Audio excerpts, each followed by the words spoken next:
right, as promised, I want to give you some facts from what the House Republican funding bills and how it would have devastating impacts for us, for families. The quick synopsis would be this, that these bills, these spending bills put together by the Christian devils would raise a bunch of costs for families. It would hurt students. It would hurt seniors, people like me. It would hurt rural communities. It'll slash support for law enforcement. In other words, it'll just undermine our entire economy. But this is what the Christian demons, this is their goal. I don't know why government economists or political and people on the left or the center left would be surprised. This is what Christian demons are trying to do. Now, at the same time, the demons are fighting for multi-millionaires and big corporations to get more massive tax cuts. More. And let me pause just for a second with what I wanted to tell you, because I'm very much focused, not so much on this program, this podcast, but I'm very much focused on the strike that's going on right now at UAW, that the UAW has called. And I was thinking this morning, what will it take to settle the strike? And it occurred to me, in my humble opinion, from growing up in a working class town, Toledo, Ohio, from being well aware of the efforts by the unions. I quoted Eugene Debs the other day, in trying to elevate people, the working class, and being well aware of the attitude of the capitalists that has gotten worse. It's much worse than it was during the robber baron days. And it occurred to me in a flash of insight, and I may be full of shit here, but it occurred to me that bargaining or negotiating with these billionaires who the capitalists who manage the auto industry in all of its various parts, they are not going to be moved by any argument for a valid reason to increase the wages of people who provide the labor to make them billionaires. They are not going to be moved by any attempt to shame them or to plead national security or to plead we've got to keep the economy growing. None of that matters a goddamn iota in the global economy to these capitalists. They do not care. There is one thing and one thing only that's going to motivate the corporations to come to the bargaining table for real. And that is greed. That's it. As these companies continue to lose money or value, if it gets too painful for the capitalists, for the billionaires, then they will try to find a solution. Now, the working man and woman, they're the ones that are taking a beating. Their cause is righteous. Their objectives are just. Regardless of their personal political attitudes, whether they're Democrat or Republican, their goal is honorable: to increase the income of worker bees.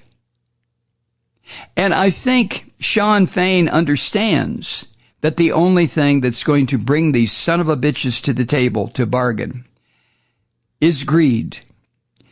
If the bottom line for these corporations starts to hurt, and it'll take a while, because the capitalists have all the money in the fucking world. They have the money. They own the money. They print the money. They distribute the money. It's the workers. The ones out on strike now are being paid $500 a week by the union. $500. That's what some of these capitalist pigs spend on a dinner. That's it. So please keep this in mind, that trying to bargain for the good of the nation, for the good of the economy, for the good of United States world leadership, none of that shit means anything to the capitalists. one thing only: greed. And where was I? Oh, yeah.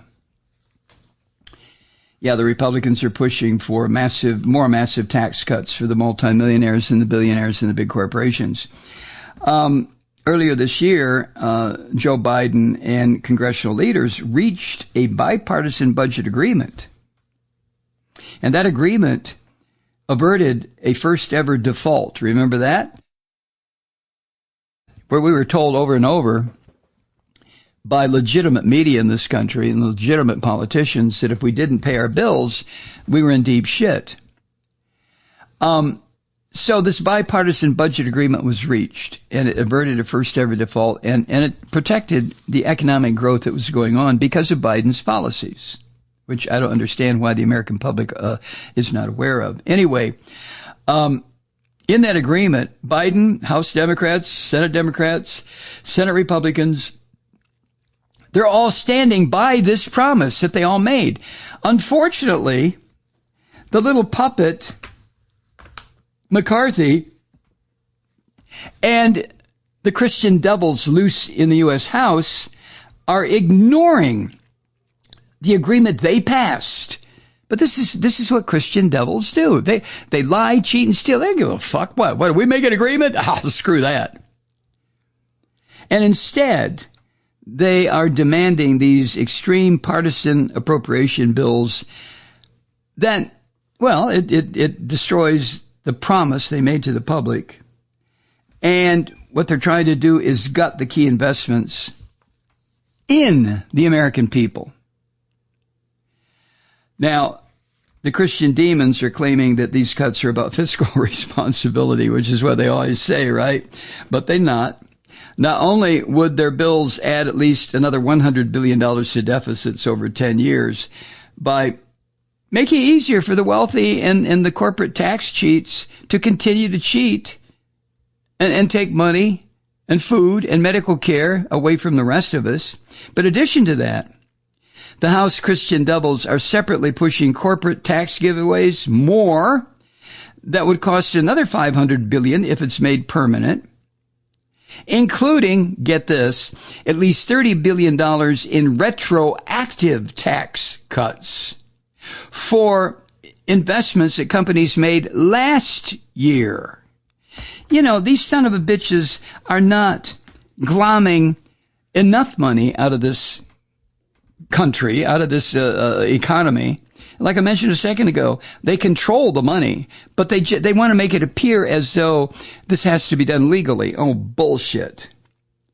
So anyway, the Office of Management and Budget released some fact sheets that highlight what would be the devastating, devastating impacts of what of the cuts, the ones proposed by the Christian devils, on the states and the District of Columbia. Let me share some of them with you. The cuts in the Christian demon appropriations bill would, first of all, slash funding for schools with low-income students. That makes sense, doesn't it? The Christian demons, they want an 80% cut to Title I funding.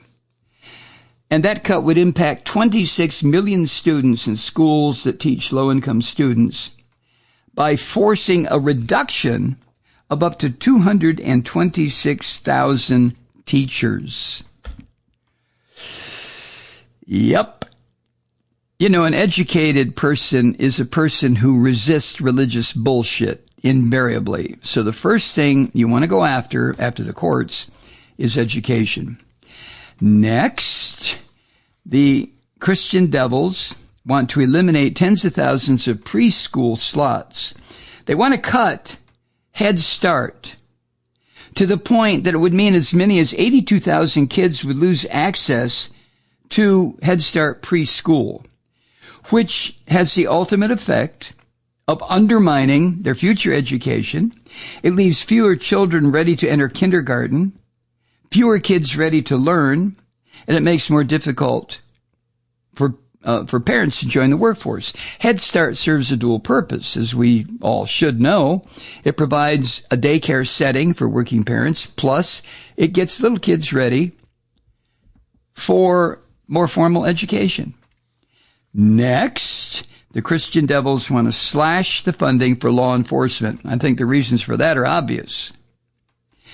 They are proposing a cut to the FBI that would eliminate up to 1,850 personnel, including 673 agents, and the BATFE, the Bureau of Alcohol, Tobacco, Firearms, and Explosives, that last part was just added recently, they would be forced to eliminate about 400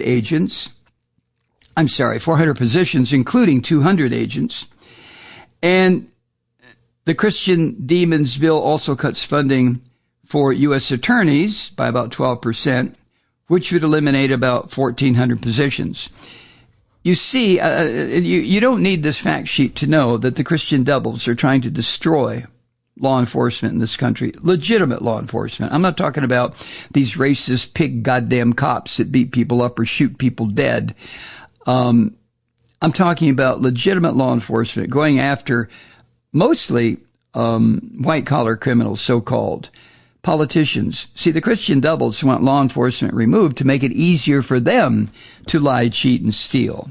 Even though their God, their Messiah, told them not to do that, they don't give a fuck. You know, they raise their finger to the heavens when they're not raising their arms and talking in tongues and tell their God to piss off, at least temporarily, while they do the devil's work here on earth, right?